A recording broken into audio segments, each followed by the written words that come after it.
கொஞ்சம்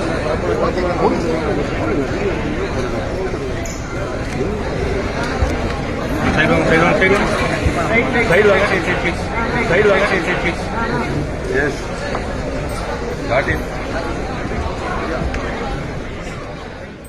நடிகரும் அரசியல் தலைவருமான கருணாஸோட மகன் கென் கருணாஸ் யூத் அப்படிங்கிற படத்தை இயக்கி நடிச்சிருக்காரு. அந்த படம் வர மார்ச் 19ஆம் தேதி ரிலீஸ் ஆக இருக்கு. இந்த படத்தை மக்கள் கிட்ட கொண்டு போய் சேர்க்கிற விதமா கென் மற்றும் யூத் மூவி டீம் நிறைய இன்டர்வியூஸ் மற்றும் ஈவென்ட்ஸ் அட்டென்ட் பண்ணிட்டு வராங்க. அந்த வகையில சமீபத்துல இந்த படத்தோட ப்ரீ ரிலீஸ் ஈவென்ட் நடந்துச்சு. கெஸ்டா தனுஷ் மற்றும் வெற்றிமாறன் வந்திருந்தாங்க. இந்த ஈவென்ட்ல தனுஷ் கடைசியா பேசியிருந்தாரு. அவர் பேசி முடிச்சுட்டு மேடையை விட்டு கீழே இறங்கும் போது ஜேர்னலிஸ்ட் சிலர் அவர்கிட்ட பேசி போட்டோ எடுத்துக்கிட்டாங்க. அப்போ ஜேர்னலிஸ்ட் ஷாலினி நியூட்டன் அப்படிங்கிறவங்க தனுஷ் கிட்ட பேச கிட்ட வரும்போது பவுன்சர் ஒருத்தர் அவங்கள தடுத்து நிறுத்தி இருக்காரு. பவுன்சரோட இந்த செயலால அப்செட் ஆன தனுஷ் அந்த பவுன்சரை முறைச்சிருக்காரு. அப்ப எடுக்கப்பட்ட இந்த வீடியோ தான் இப்ப சோசியல் மீடியால பயங்கரமா வைரல் ஆயிட்டு இருக்கு. தனுஷ் தொடர்ந்து முறைக்கவே அந்த பவுன்சர் அப்படியே அமைதியாகி இருக்காரு. தனுஷோட இந்த செயல் பலரோட பாராட்டுகளை பெற்றுட்டு வருது. நிறைய செலிபிரிட்டிஸ் அவங்க கிட்ட பேச யாராவது பக்கத்துல வந்தா பவுன்சர்ஸை வச்சு தடுக்கிறது, அவங்க கிட்ட ரூடா நடந்துக்கிறதுன்னு இந்த மாதிரியான செயல்கள்ல ஈடுபடுவாங்க. பவுன்சர்ஸும் செலிபிரிட்டிஸ் பக்கத்துல யார் வந்தாலும் அவங்களை கடுமையா நடத்துறதையும் பார்த்திருக்கோம். ஆனா தனுஷ் அதுக்கு மாறா பவுன்சர்ஸை எச்சரிச்சு அந்த ஜேர்னலிஸ்ட் கிட்ட பேசி போட்டோ எடுத்த பண்பு பலரையுமே வியப்பில் அழுத்தியிருக்கு.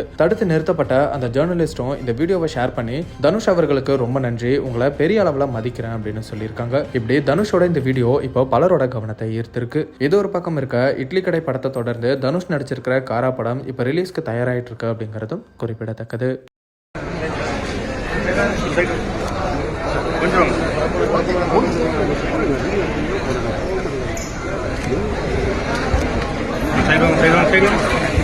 side line yes got it.